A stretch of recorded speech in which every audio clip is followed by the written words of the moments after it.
Adelante, doctor Canales, muy buenos días. Buenos días, Luis, y buenos días a la amable audiencia. ¿Qué tal? Bienvenidas y bienvenidos a Canales Económicos. Yo soy Diego Canales y esta semana pues es imposible hablar de otra cosa que no sea de fútbol. El Mundial ya está aquí, en México, ahora mismo. Ayer vimos cómo ganó la selección en Guadalajara contra Corea del Sur y la fiesta mundialista en todos lados. Pero pues yo no les voy a hablar de fútbol. Honestamente, yo no soy experto en el tema. Hay mucha gente mucho mejor preparada para el tema.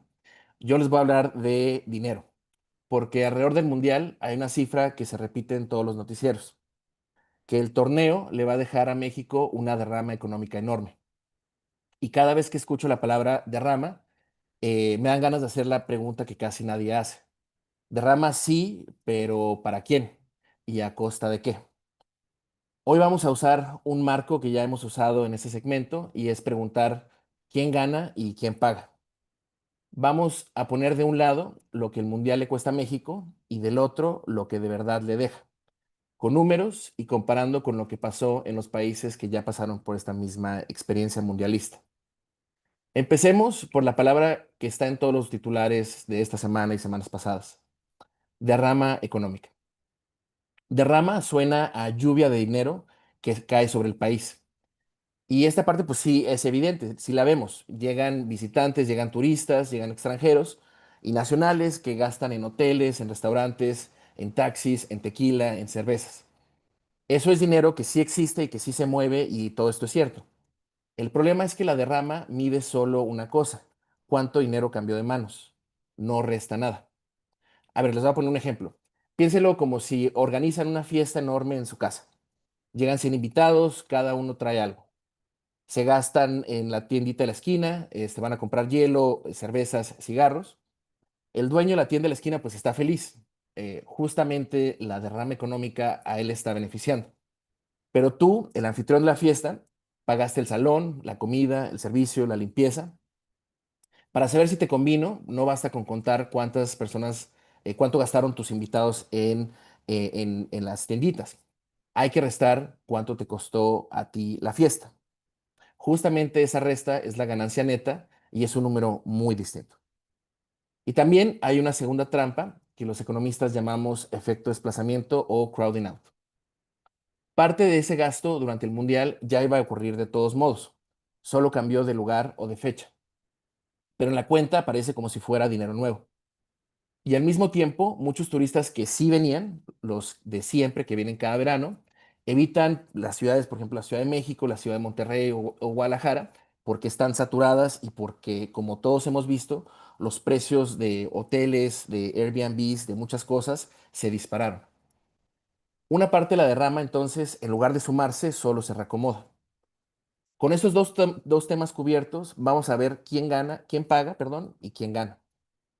Empecemos revisando tres respuestas de la menos visible a la más visible. La primera, y la que casi nadie está contando, el tema fiscal. México es el único de los tres países anfitriones que le otorgó a la FIFA una exención fiscal prácticamente total. ¿Qué quiere decir esto? Que le va a perdonar una parte de los impuestos. Es una exención. Estados Unidos no lo hizo, Canadá tampoco, solamente México. Entonces vamos a revisar exactamente qué significa esto. Por disposición de la Ley de Ingresos de la Federación de este año, la FIFA, la empresa que transmite el torneo y los proveedores autorizados quedan fuera de tres grandes impuestos que se les aplicaría durante el Mundial: el ISR, el impuesto sobre la renta, el IVA y el IEPS. La FIFA organiza el evento más rentable del planeta en suelo mexicano y por ese evento no va a pagar prácticamente impuestos en México.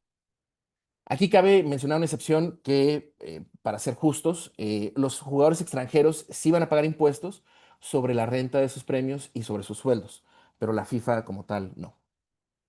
¿Y cuánto deja de percibir México por esa exención? Aquí está el tema interesante, realmente no lo sabemos. La cifra del impuesto que se dejará de cobrar no ha sido publicada por ninguna dependencia.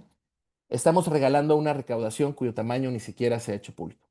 Y para dimensionar el negocio del que hablamos, la FIFA proyecta ingresos por alrededor de 13,000 millones de dólares en este ciclo de 4 años y solo el Mundial de 2026 le aporta cerca de 9,000 millones de dólares. el evento deportivo más rentable de su historia. Una parte de ese negocio pasa por México, libre impuestos. La segunda respuesta de quién paga es el dinero público en infraestructura. La presidenta anunció una aportación federal de entre 1.500 y 2.000 millones de pesos para cada una de las tres sedes, sobre todo para temas de transporte, líneas de metro en la Ciudad de México, en Jalisco y en Nuevo León. Y a eso hay que sumarle el gasto de los gobiernos locales. Por ejemplo, solo la Ciudad de México reporta haber invertido más de 23.000 millones de pesos en más de 2.000 obras rumbo al Mundial, entre agua, drenaje, movilidad y pavimentación. Ahora, aquí hay que ser honestos y muy claros, porque no todo este gasto se va a fondo perdido. Una línea de metro o una línea de drenaje quedan después del Mundial y obviamente las y los ciudadanos pueden seguirla usando estos servicios después del Mundial. Esto es distinto a un gasto que se evapora cuando se apagan las luces del estadio. Lo que vale la pena preguntar es si esa obra se habría hecho igual sin Mundial y si se hizo con muy buen criterio. Y la tercera respuesta, la más visible de todas, el estadio, y que tiene un giro que es muy conveniente contar completamente. La remodelación del Estadio Azteca, hoy llamado Estadio Banorte, costó alrededor de 5.400 millones de pesos, unos 300 millones de dólares. Pero ese dinero no salió del erario, lo puso el sector privado. El grupo dueño del estadio, encabezado por la familia Azcárraga, con un financiamiento de Banorte a cambio del nombre del recinto, es importante decirlo porque es la parte que más se ve y en este caso no la pagamos ni tú ni yo con nuestros impuestos. Pasemos del lado de los costos al lado de la promesa. ¿Cuánto dicen que va a ganar México? Las cifras oficiales son generosas. La Secretaría de Turismo proyecta la llegada de 5.5 millones de visitantes y una derrama económica superior a los 60.000 millones de pesos, con la creación de unos 24.000 empleos. Por otro lado, cámaras empresariales como la Concanaco manejan cifras parecidas alrededor de los 65.000 millones de pesos. Y hay estimaciones todavía más optimistas que hablan de hasta 200.000 millones. Son números muy grandes y se sienten bastante grandes, pero aquí es donde tenemos que poner el contexto que probablemente les va a cambiar la perspectiva de estos números. La consultora Moody's Analytics calculó cuánto de todo esto se va a notar en el crecimiento de la economía mexicana este año. Su estimación, 0.13 puntos porcentuales, 13 centésimas de un punto del PIB. Es decir, después de toda la fiesta, de los millones de visitantes, de los miles de millones de derrama, el empujón al tamaño de la economía mexicana es de una fracción muy pequeña de un punto porcentual. Se preguntarán, ¿por qué tan poco si las cifras de derrama suenan enormes? Justamente por las dos trampas del concepto que vimos al principio. Primero, porque la economía mexicana es gigantesca, produce alrededor de 35 billones de pesos al año, así que 60.000 millones, por más que impresione, es una gota en esta cubeta. Y segundo, por el efecto desplazamiento. Una parte de ese gasto no es dinero nuevo, es gasto que se reacomoda y otra parte se compensa con los turistas de siempre que decidieron no venir este verano. A ver, y solamente para aclarar, yo no estoy diciendo que el mundial no deje nada, sí va a dejar. De hecho, hay sectores, por ejemplo, el sector hotelero, restaurantero, todas las empresas de comercio, en las tres sedes que viven semanas extraordinarias.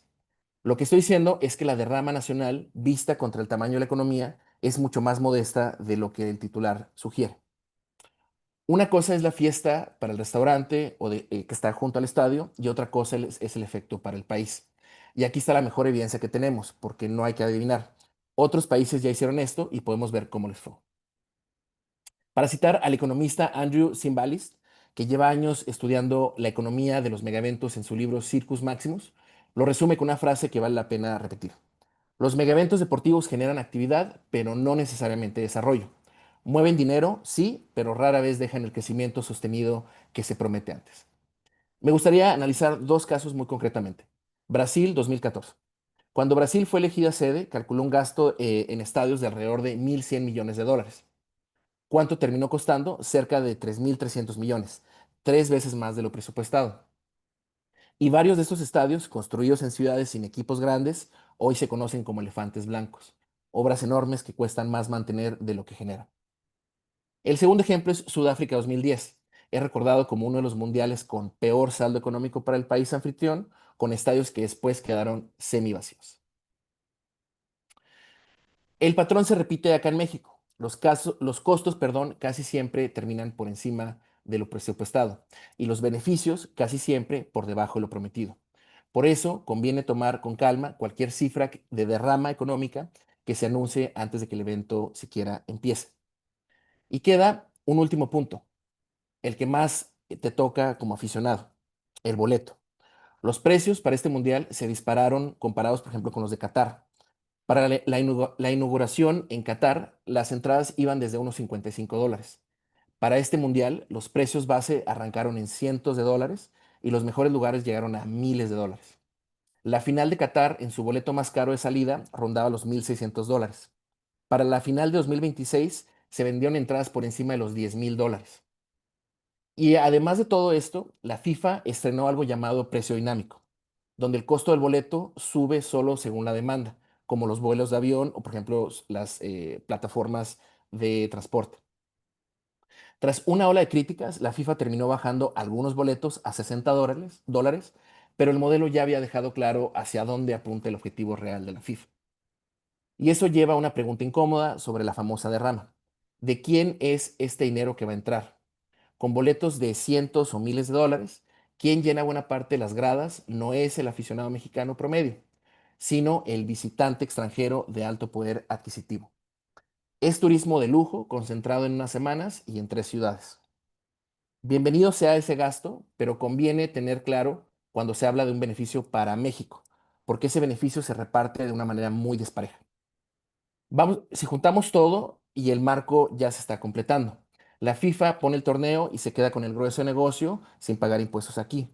El aficionado carga con el boleto cada vez más caro y el costo de la extensión y de buena parte de la infraestructura lo absorbe el gobierno a través del erario, es decir, nuestros impuestos. Mientras tanto, la derrama que se promete para todos, vista contra el tamaño del país, resulta más chica de lo que el titular hace creer. Vamos a cerrar ese segmento con 5 puntos. Punto número uno, la derrama económica no es ganancia. La derrama mide cuánto dinero se mueve, no resta lo que costó ni lo que se habría gastado de todos modos. Para saber si conviene este proyecto, hay que ver el neto, no el valor bruto. Punto número dos, México es el único de los 3 países anfitriones que le dio a la FIFA una exención fiscal casi total que la libera de pagar ISR, IVA y IEPS por el torneo. Y el monto que se deja recaudar ni siquiera se publica. Punto número 3. El gasto público va sobre todo a infraestructura de transporte, entre 1.500 y 2.000 millones de pesos federales por sede, más decenas de miles de millones por los gobiernos locales. Parte de eso se queda, esa infraestructura, y se va a utilizar después. El Estado, en cambio, lo pagó el sector privado.